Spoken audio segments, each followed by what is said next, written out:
마치 여호수아에게 담대하라 이렇게 명령하고 있는 것처럼 들려지잖아요. 늘 말씀드리지만 담대하라 이 명령을 하는 이유는 뭐죠? 성서를 뒤집어서 읽어보라고 그랬죠. 그것은 그 앞날에 평안하기 때문입니까? 고난이기 때문입니까? 고난이기 때문이지요.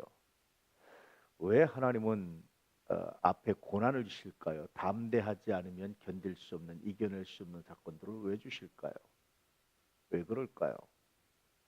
왜 하나님은 예수 믿으면 그때부터 그냥 평탄한 길로만 인도하시지 왜 때때로 고난을 주시고 담대하지 않으면 결코 이길 수 없는 문제들을 주셔야만 할까요? 왜 그럴까요? 늘 말씀드리지만 하나님 우리와 인격적 관계를 맺기 원하세요. 인격적 관계라는 것은 어떤 계산적이거나 어떤 조건적이거나 어떤 필요에 따라서 맺는 관계가 아닙니다. 인격적 관계는 서로 믿음을 바탕으로 한 신뢰를 바탕으로 한 깊이 있는 신뢰의 관계입니다. 그것은 어떤 조건적이지 않아요. 그것은 계산적이지 않아요. 사실은 그렇습니다. 근데 그것은 때때로 어떻게 확립됩니까? 어떤 손해에도 불구하고 불이익에도 불구하고 신뢰를 지킬 때 확증되고 나타나죠. 저 사람과 나는 진짜 친구입니다라고 그렇게 말한다면 어떨 때 그렇게 말할 수 있습니까? 어떤 어려움에도 어떤 손해에도 우리의 우정은 변치 않습니다라는 확신이 있을 때 그렇게 말하잖아요. 이것이 하나님과 우리가 가져야만 하는, 맺어야만 하는 인격적 관계의 가장 기본입니다. 이것을 위해서 우리가 하나님을 믿고 순종하는 것이 정말 중요하죠. 인격적 관계 이것은 정말 놀라운 관계예요. 천지를 창조하신 하나님과 우리가 인격적 관계를 맺는다. 이건 상상할 수 없는 문제입니다.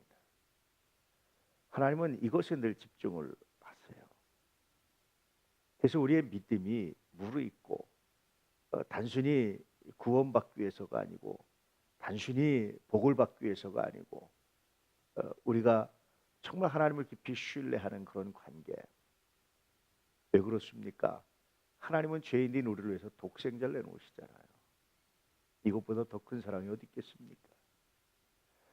이것 때문에 종종 우리 그리스도인들이 연단을 받습니다.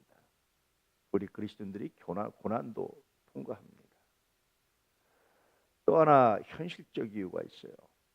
그것은 뭡니까? 빛과 어둠이 나누는 과정에서 생기는 그런 고통이에요. 여러분 체질을 바꾸려고 해도 어떻게 됩니까? 그것은 당연히 부작용이 처음에 따르죠. 부작용이 없이 그냥 바뀌지 않아요. 심지어 조폭 영화를 보면 그 조폭 그룹에서 탈퇴하려고 하면 어떡합니까? 린치를 가하고 하잖아요. 우리가 어둠에 있다가 다시 빛의 자녀가 되는 과정이 그 일종의 환골탈태거든요. 쉽지 않아요. 환골탈태가 무슨 뜻인 줄 아시죠? 독수리는 40년이 지나면요. 이게 발톱도 무뎌지고 이 부리도 무뎌져서 사냥을 할 수가 없답니다. 둘 중에 하나예요.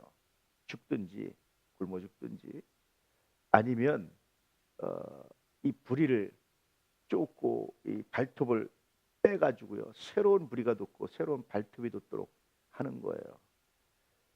계속해서 바위에다 찢어댄답니다. 얼마나 아프겠어요. 이게 찢어지는데 아마 여자분들의 해산의 고통이 좀 비슷하지 않을까 싶은데 그렇게 그냥 계속 쫓고 빼가지고 바위에 긁어가지고 발톱이 빠지고 부리가 빠져서 새로운 발톱이 나면 이것도 대략 40년간을 이렇게 사냥을 하고 먹을 수 있다고 이게 환골탈태입니다. 우리가 거듭난다라는 것 일종의 환골탈태해야 한다는 걸 말하는 거예요. 과거의 습관, 옛 습관을 버리는 것이 쉽지 않아요. 성령께서 도우시고 함께 하셔서 그나마 우리가 할 수 있는 것이지 그렇지 않으면 정말 불가능합니다. 옛 습관을 벗어버리는 것이 쉽지 않아요. 옛날에 하던 방식을 벗어버리는 것이 쉽지 않아요. 친구들과의 관계를 새롭게 맺는 것이 쉽지 않습니다.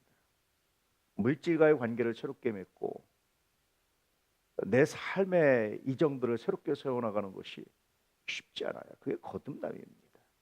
그 과정에서 당연히 뭐가 따르죠? 고난이 따를 수밖에 없어요. 이 고난을 이제까지 잘 견뎌왔던 것처럼 앞으로도 잘 견디기 원한다 라는 그런 격려와 소망이 이 안에 담겨져 있습니다. 너희가 하나님 나라를 생각하면서 이 고난을 견뎌왔듯이 앞으로도 하나님 나라를 생각하면서 이 고난을 견디기 원한다. 이것이 우리와 하나님과 인격적 관계를 맺고 있다는 증거다라는 내용이 함축되어 있는 이 말씀입니다. 동일한 메시지가 우리에게도 있어요. 예수 안 믿다가 예수 믿게 됐을 때 나타나는 그런 환골탈태의 아픔, 옛 습관을 끊어버리는 아픔이 있어요. 그뿐인 줄 아십니까? 신앙의 한 단계 성장할 때마다 유사한 아픔이 있어요. 이제까지는 적절히 주일만 지키면 됐어요. 근데 내가 더 열심히 내가 정말 더 온전히 주님께 예배드리고 신앙생활을 지켜야 되겠다라고 생각한다면 그때부터 여러분 또 다른 아픔이 시작돼요. 받지 않았던 공격을 받게 되고 오해도 받게 되고 아프지 않던 몸도 막 아프게 되고 안 하던 걸 하면 그래요. 사람이 운동도 안 하던 걸 하면 어떻게 됩니까? 몸이 아프잖아요.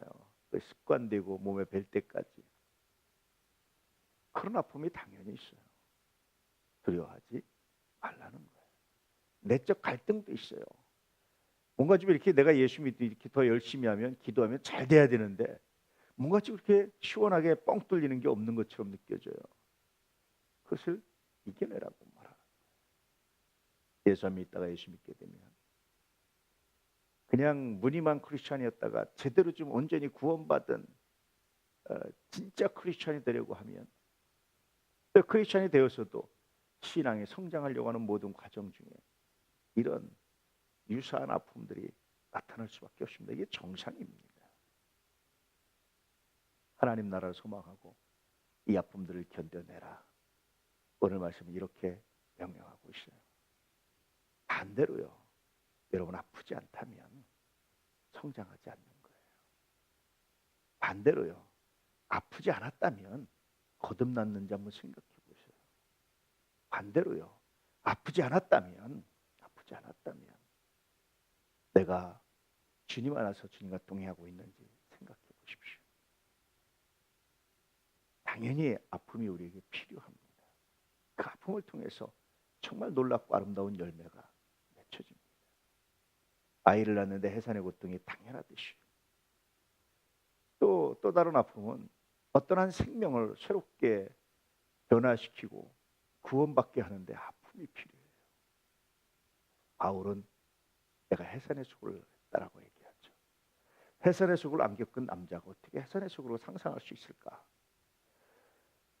놀랍잖아요. 그만큼 아팠다는 얘기입니다. 여기 지력교 선생님들 아이들이 자라가는 데는요. 그 아픔 없이는 진짜 부모의 마음으로 참된 스승은요. 그 아픔을 겪게 돼 있어요. 목사도 늘 그런 아픔을 겪습니다. 그 아픔 없이 되지 않아요. 자라가는 과정 중에 여러 가지 모양을 만나요.